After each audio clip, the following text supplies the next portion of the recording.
Hello again, and it's time for another project. Today we're going to do this simple dagger out of this piece of scrap fencing wood.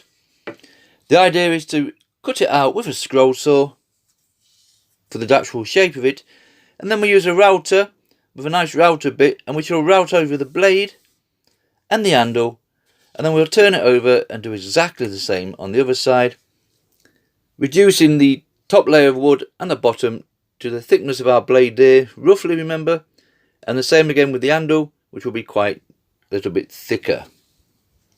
Now, as always for me, we've got our template on. If this scrap piece of wood had been bigger, I would have gone for a bigger blade.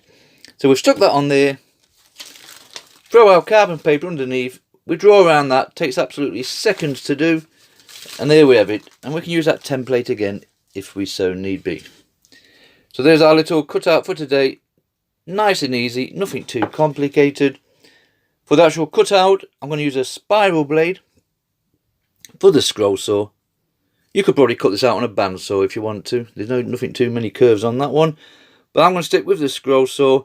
Spiral blade, literally the teeth are spiraled the full length, so you can cut that in any direction. So I will drill a pilot hole in the end here first, feed the blade through, we'll put it on the saw, and we'll literally cut round it. I want to try and keep this frame in one piece, so we're going to need that just to allow us to run the router on, so we have a bit more surface to run on. Once it's cut out with the scroll saw, we'll pop in one of these larger bits. These are straight flush bits, double bladed that one, single bladed. You can really get some nasty beasts like this one here. That's far too big for what we want. Normally I use the end milling bits, but not today. And we'll simply pop that in the router. It's a 1/4 inch shaft on it, so it just fits straight in, no adapter collets or anything needed. And we shall route over the top of this, route over the handle, and then we'll turn it over. Obviously we'll have the cutout, and we'll route over the handle, route over the blade again, and hopefully we'll thin it down to literally something like that. So that will be the thickness of the blade, just to get us going. We'll sort the rest out with sandpaper, and that will be the thickness of the handle. And then obviously we can use sandpaper, sanding drums on the Dremel, and we'll start giving it a bit of shape and stuff. Okay, let's pop this spiral blade into our scroll saw, pegas number 5, that one. Once we've cut it out, we'll pop one of these in, these straight flush bits, into our router and start routing this one out.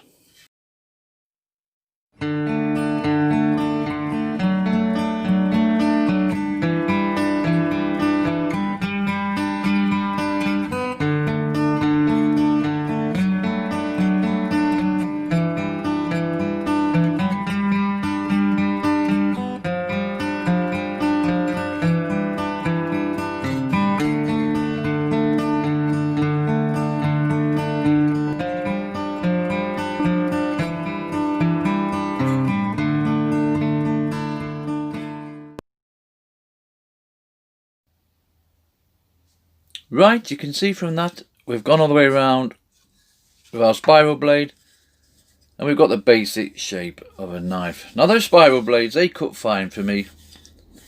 Some people say they're a bit rough and ready, but I have no issues with them whatsoever.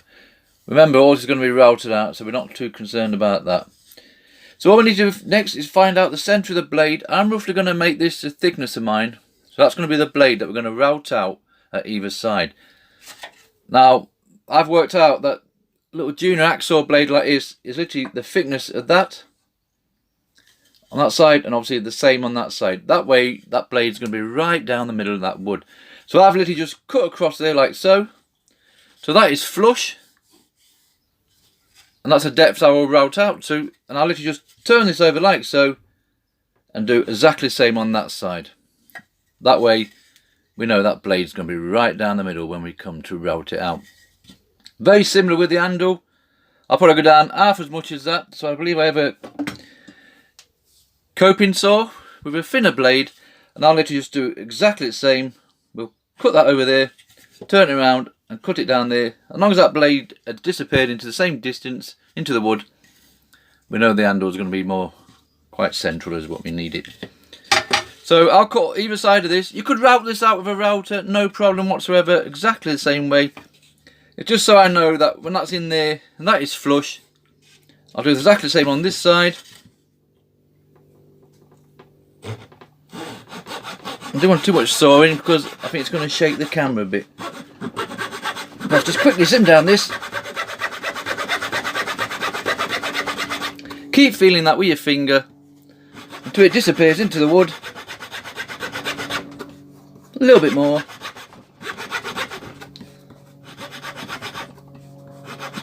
That will do it for me. Now I know that cuts exactly on both, the same on both sides, and it looks like it leaves us a nice blade similar to that one down the middle. Okay, I'll do the same with the handle. Then once we've done all that, we'll pop it back into our framework, remember. We'll pop in one of these straight edge bits. It's quite a big piece of this one. But just remember, we're just skimming over the blade at both sides. And leaving that frame on just gives us a little bit more room for this router. If you're not too happy with that, you can get another piece and put it down the side. If you're going to route that out on its own, it's just a bit topsy-turvy for me. So we'll keep it inside the framework. Okay, I'll cut that handle bit, and then we'll pop this in and start routing this dagger out. Just a quick one, just before we start routing this out, what I will do is leave the tips, maybe 1/2 inch on the tip of this blade. All that's for is when we come to route it out, if we were to clear out that blade completely, when we turn it over to do the other side, that blade's going to sink inside the wood like so. You're not going to route it out the same. So we basically just leave a piece of wood on the end here, and then we know that's not going to sink into the wood. You could get a piece of wood of the same thickness of the bit you've just cut out and maybe put it inside there and put that over the top. But it's easy enough just to leave 1/2 inch on that tip, and we can always sand that off or cut it off afterwards.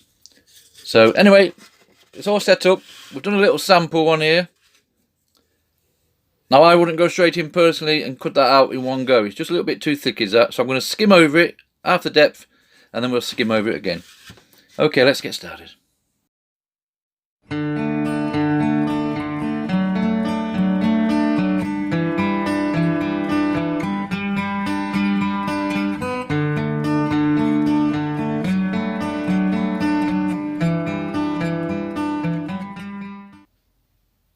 Right, if I can just show you this one quickly.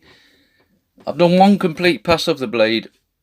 I lowered it slightly, did another pass of the blade, and now I'm on to my final one, because I know it lines up with that cut that we did with the junior hacksaw. So if you can just see in there, that is now flush with that cut that we did. Remember, we've got exactly the same to do it on the opposite side. So you can see how we've routed that out already. And we're not far off that line yet there, look, just got that bit to take out. So far so good. So we'll finish this side of the blade off. And then remember, we've left that tip on the end here. And like I said previously, the idea is when we turn that over to route out this side, because we have that tip of wood on there, that's not going to sink in there, hopefully, too much. Right, I'll finish this one off, then I'll do the other side, and then we'll get on to the handle side.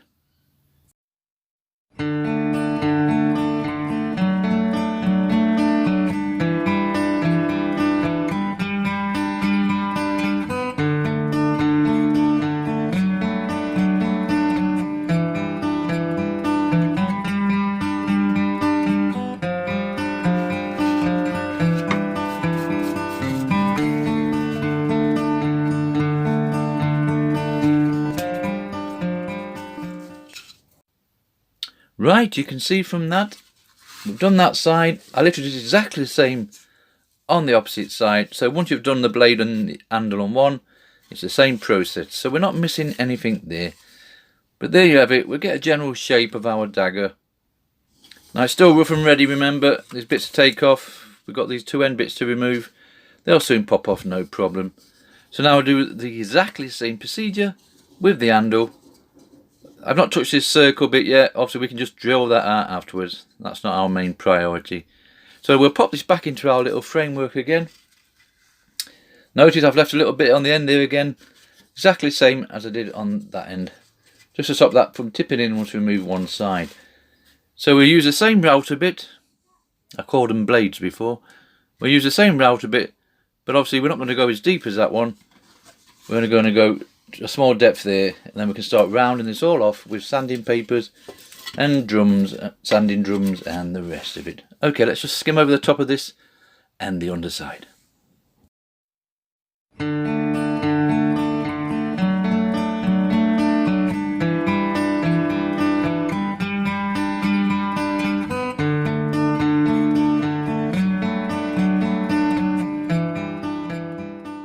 Right, you can see from that we've done both sides of the handle. I actually forgot to leave the little stubby bit on the end, so when I was routing this side it was sinking in, so that theory didn't work, did it? But anyway, you can see from that the handle's slightly thicker to the blade. Remember, we've got a lot of sanding down to do. Obviously there was no stubble to remove on the end of that one. We've got these two end bits here to remove. That's just a simple case of maybe getting in there with a blade, popping that off like so. Same on that side. And there we go. So once we've done our sanding, happy days all round. So that's it. We'll get the sander out next and the Dremel sanding birds and start giving this some kind of shape.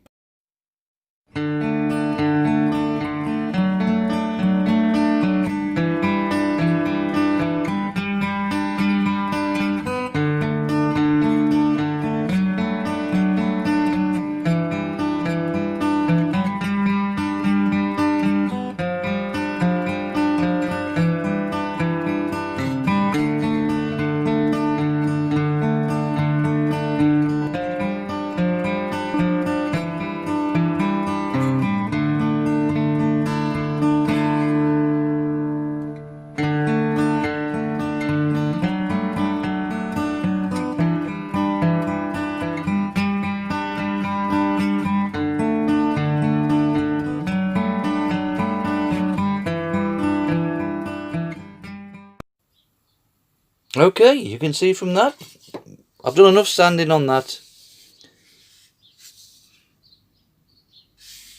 I've drilled the end in there, just a simple drill hole, just for hanging purposes. You don't have to put that in if you don't want to. I'm not going to do any more with the handle. You could route out some little holes in there either side, make it look like you've got pins going through. But I'm not overly concerned about that. We're just using up a bit of scrap wood at the end of the day. Now painting wise, nice acrylic paints all this, maybe a light grey for the blade, nice dark handle, and a bit of brass looking, gold looking in the middle there. What I'm going to try and do is use all three today. So I'm going to go for a chrome spray for the blade, hopefully. That's about empty, is that? I'd be surprised if I get that blade done. So it might be grey acrylic when we come back. I've got a metallic gold paint here, just for that section there. And to make things even better, a classic mahogany varnish for the handle. And that's it. I'll about put it all on today.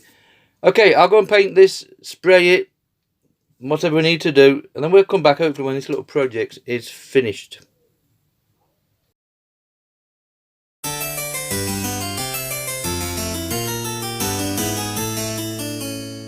Okay, that's it. This little project is finished. So just a little quick recap of what I put on here. Remember, I just got away with the chrome spray.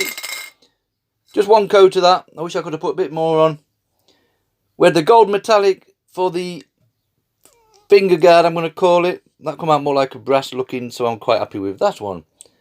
And a couple of coats of the classic mahogany just for the handle. And to finish it all off with a bit of crystal clear just to spray over the blade, just to give it a little bit of protection. So that's it. We've thrown all that on. This little project is finished. So they're just little fun projects. You can see that nice shine on the blade there and the handle. Nothing too spectacular, just using up scrap wood. Anybody can make these. There's no real skill involved. As long as you can hold a router and spend 5 minutes on a scroll saw, you'll be good to go. So that's it. This little project is finished. So it's 13 inch by 3 inch on scrap fencing wood. Little wooden knife, come dagger. And that's it. This little project is over. Thank you very much for watching.